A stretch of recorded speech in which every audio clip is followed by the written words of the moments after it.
viral banget soal rendang hilang. Nah, gimana sih tanggapan kau sendiri tuh? Ya, kalau saya sih merasanya kan gini ya. Saya juga ngikutin itu beritanya di sosial media. Bahwasanya kan saudara Willy Salim ini kan mengakunya bahwasanya ketika dia ingin memasak besar di Palembang itu kan dia minim persiapan katanya atau tanpa persiapan gitu kan. Itu menurut saya tuh nampaknya agak agak aneh juga. Karena kenapa? Apabila dia bilang minim persiapan atau tanpa persiapan, lalu ketika dia masak, dia lelah, katanya dia habis itu meninggalkan si kuali masak rendang itu. Pertanyaannya kan begini, apabila ada yang berniat jahat misalnya, terus kuali itu dimasukkan racun atau apapun itulah, sehingga mengakibatkan orang yang mengkonsumsi rendang itu tuh menjadi keracunan massal. Pertanyaannya siapa yang bertanggung jawab? Itu yang pertama. Lalu yang kedua, saya juga baca di sosial media, saya juga nonton podcast lah ya di beberapa channel YouTube, bahwasannya ada yang menduga bahwasannya kejadian rendang hilang di Palembang itu diduga settingan. Nah, ini yang menarik menurut saya tuh. Karena kenapa? Apabila dugaan settingan itu benar adanya, bahwasanya memang kejadian itu benar-benar disetting, maka Willy Salim itu berpotensi dipidana atas pasal 28 ayat 1, yaitu dugaan menyebarkan berita bohong. Karena kenapa? Karena akibat dari itu mengakibatkan kerugian baik secara material dan imaterial terhadap masyarakat Palembang itu sendiri. Dan atas dasar itulah merujuk pada kerugian material dan imaterial tersebut, itu juga merujuk kepada komentar-komentar netizen yang mengakibatkan netizen ini berkomentar bahwasanya mohon maaf, di komentar itu saya membaca ada yang mengatakan orang-orang Palembang itu mohon maaf rakus dan lain sebagainya. Nah, ini kan mengakibatkan tindak pidana yang lainnya tuh. Dugaan tindak pidana yang lainnya. Contoh saya kasih 28 ayat 2, yaitu melakukan ujaran kebencian. Makanya sebenarnya kan gini loh. Atas dasar hal itulah, jadi ini melebar kemana-mana ini. Jadi ini merugikan masyarakat Palembang secara material, lalu mengakibatkan ujaran kebencian itu terhadap masyarakat Palembang yang menurut saya nggak kurang baik lah untuk masyarakat. Apalagi Willy Salim ini kan sebagai public figure yang mempunyai pengikut banyak ya, saya tahu itu banyak sekali. Atas dasar hal ini kan yang mengakibatkan jadi orang-orang yang tidak tahu apa-apa, yang tidak tahu kejadian yang sebenarnya ini terdoktrin atas hal-hal negatif yang terjadi di Palembang pada saat itu.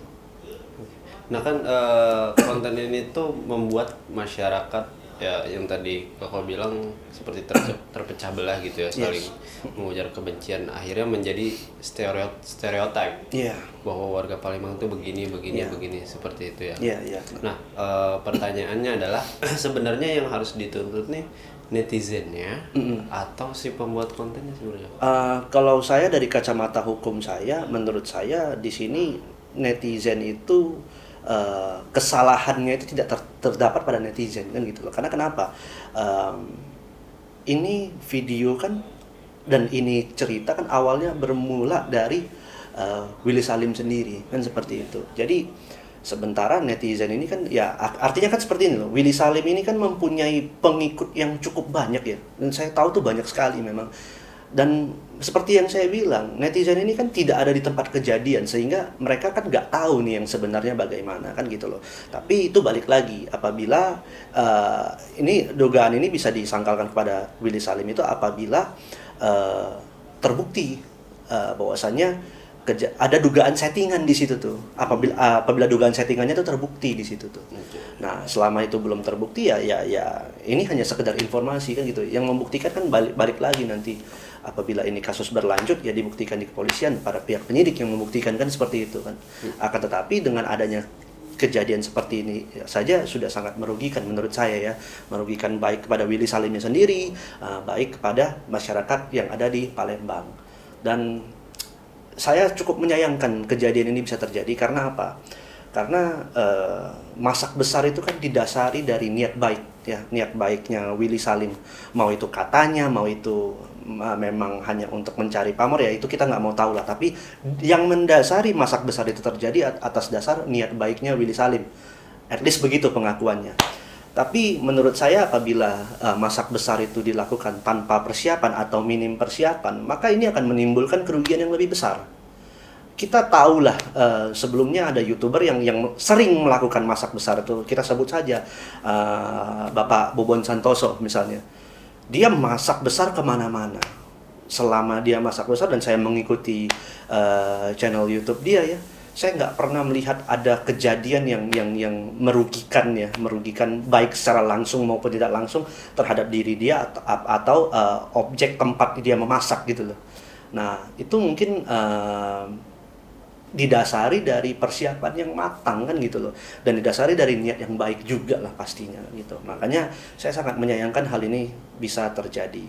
Dan hanya yang bisa saya sampaikan di sini adalah, ya, apabila memang benar, apabila dugaan itu disetting benar, ya segeralah lakukan permohonan maaf, kan seperti itu. Itu sih. Nah, tapi kan Willy Salim sendiri sudah meminta maaf nih di sosial media pribadinya nih. Menurut Koko ini sudah bijak atau masih ada yang kurang? Balik lagi, hukum kan tidak berlaku surut. Seperti itu kan. Apabila dia meminta maaf kepada masyarakat Palembang, balik lagi kepada masyarakat Palembang atau pelapornya memaafkan apa tidak, kan seperti itu. Karena kan ini sangat menciderai hati masyarakat Palembang, ya, kalau saya lihat, ya. Apalagi ya tercipta stereotip itulah yang tadi Mas bilang itu, bahwasanya dari netizen itu ada yang berkomentar hal-hal negatif, ada dugaan komentar negatif dari netizen kepada masyarakat Palembang itu. Ya, itu yang mungkin menurut saya sangat menciderai hati masyarakat Palembang seperti itu. Tapi kan saat ini itu sebagian organisasi masyarakat atau aktivis Palembang itu sudah melaporkan Willy Salim ke pihak berwajib. Menurut Koko itu adalah langkah yang bijak atau seperti apa? Menurut saya, ya, yang namanya martabat kita sebagai suatu suku, martabat kita sebagai masyarakat suatu tempat, apabila kita merasa kita artinya dicederai hati kita atau martabat kita sebagai seorang suku itu dicederai, maka kan sah-sah saja. Lagian kan melapor polisi itu adalah hak setiap masyarakat Indonesia. Jadi menurut saya itu sah-sah saja kan gitu. Ya. Ada berita terbaru nih kok. Kesultanan Palembang. Nah, dia mengutuk Willy Salim supaya tidak boleh masuk lagi ke Palembang. Ini berlebihan atau enggak sih? Ya, menurut saya sih kalau itu tergantung, ya. Tergantung kita perspektif kita melihat ini dari segi mana kan gitu. Apabila kita melihatnya dari perspektif sebagai masyarakat Palembang yang mana merasa harga dirinya sebagai seorang masyarakat atau martabatnya sebagai seorang suku masyarakat itu merasa dicederai, menurut saya itu sah-sah saja untuk mereka artinya tidak mengizinkan Willy Salim itu untuk masuk ke wilayah mereka, kan seperti itu. Tapi kan balik lagi itu kepatutan atau tidak patut itu bukan dari kita yang merasakan, tapi bagi siapa yang terciderai secara langsung yang merasakan, kan kita kan nggak tahu bagaimana sakitnya mereka. Makanya kan sebenarnya gini loh. Yang pertama yang kita harus pahami dan kita harus ketahui adalah kita harus membuktikan dulu apakah dugaan settingan ini benar-benar terjadi. Apakah benar-benar dilakukan oleh Willy Salim? Apabila memang benar-benar terjadi dilakukan oleh Willy Salim, diduga dilakukan oleh Willy Salim itu benar-benar terbukti, maka kita sebagai masyarakat, ya, sanksi yang terberat itu menurut saya sanksi sosial, ya. Perlu adanya cancel culture supaya kedepannya itu tidak ada lagi oknum-oknum YouTuber yang melakukan hal-hal seperti ini yang bertujuan, ya, baik secara langsung ataupun tidak langsung menciderai suatu golongan, suku atau ras manapun, kan seperti itu. Kita nggak mau itu terjadi lah. Maka daripada itu ya kita sebagai netizen ini sudah tahun 2025 ya, harusnya ya memang kita sedikit lebih bijak ya, kita harus selalu melihat kedua sisi lah ya. Apabila memang yang dilakukan suatu oknum YouTuber itu memang benar-benar tidak terpuji, maka ya kita berhak melakukan cancel culture itu supaya tidak tercipta lagi oknum-oknum YouTuber yang merugikan seperti itu. Nah, terus kan anggaplah mungkin memang dugaan settingan ini benar, gitu ya. Nah, mungkin yang melakukannya ini dari pihak kreatif. Bukan dari Willy Salimnya misalnya ya. Dari pihak kreatif mungkin ada yang atau misalnya oknum moderator bahwa udah ambil aja gitu. Kan secara tidak langsung masyarakat tahu nih, ini lagi di syuting, mungkin ini bagian dari konten gitu kan. Nah, kira-kira ini bisa melibatkan orang-orang lain selain Willy Salimnya atau gimana? Ya, pasti itu. Tetap apabila dugaan settingan itu benar, apabila ada dugaan bahwasannya dari pihak internalnya situ yang menyuruh untuk melakukan ngambil itu, maka tetap itu tidak terlepas dari tanggung jawabnya Willy Salim. Karena kenapa? Kreatif itu kan memang timnya Willy Salim ya. Yang mana itu saya bisa menganggap itu adalah satu kesatuan dengan Willy Salim, dan Willy Salim di situ sebagai penanggung jawabnya kan seperti itu. Maka apabila memang itu terjadi dan dugaan itu benar dan terbukti, ya menurut saya memang semuanya harus diproses. Kan gitu. Tapi Koko sendiri kan orang Sumatera ya? Ya, saya orang Sumatera. Kamu melihat orang Sumatera sendiri gimana sih? Ya, kalau orang Sumatera ya memang kita sebenarnya sih orang Sumatera itu menurut saya nggak ada lah yang rakus. Semuanya berhati baik ya. Memang kadang-kadang apalagi kalau saya dari Medan ya, seperti contoh saya kan suku Batak. Kalau di Batak itu memang karena memang masih ada beberapa suku yang culture-nya dari kecil itu memang mereka itu suka ngomongnya teriak-teriak karena mereka dari segi geografisnya itu mereka sering di gunung gitu loh. Jadi ngomongnya teriak, agak kenceng suaranya karena itulah kan gitu kan. Makanya sebenarnya suaranya saja keras, tapi kalau secara hati dan perilaku menurut saya nggak seperti itu sih, nggak seperti yang yang orang-orang sampaikan mungkin ya, bagi orang yang nggak tahu kan gitu. Jadi menurut saya itu nggak seperti itu sih.